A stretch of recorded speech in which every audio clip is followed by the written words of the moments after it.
James Joseph என்ற இந்திய மாணவர் திருட்டு மற்றும் மோசடி வழக்குகளில் குற்றவாளியாக அறிவிக்கப்பட்டுள்ளார்.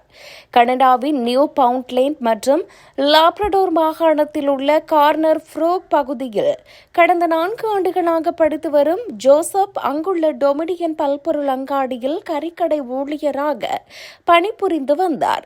அப்போது தனக்கும் தனது நண்பர்கள் மற்றும் சக ஊழியர்களுக்கும் இறைச்சிப் பொருட்களுக்கு அதிக விலை தள்ளுபடி வழங்கி கடைக்கு $2,700 வரை மோசடி செய்ததாக அவர் மீது குற்றம் சாட்டப்பட்டது.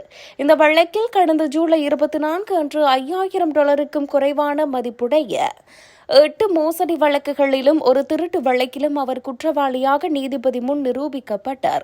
இந்த குற்றச்சாட்டு மற்றும் குற்றத்தீர்ப்பு தனது மாணவர் விசா மற்றும் எதிர்கால குடியுரிமை நிலையை பாதிக்கும் என்பதால் தன்னை நாடு கடத்துவதை தவிர்க்குமாறு நீதிபதியிடம் அவர் கோரிக்கை விடுத்துள்ளார்.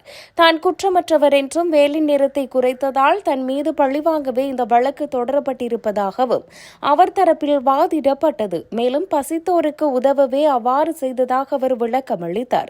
ஜோசப் தரப்பு வழக்கறிஞர் அவருக்கு நிபந்தனையற்ற அல்லது நிபந்தனையுடன் கூடிய விடுதலை வழங்க வேண்டும் என வாதிட்டார். இதனால் அவரது கல்வி மற்றும் வேலைவாய்ப்பு பாதிக்கப்படாமல் இருக்கும் என்றார். இந்த வழக்கின் தீர்ப்பு ஆகஸ்ட் 20 ஒத்திவைக்கப்பட்டுள்ளது.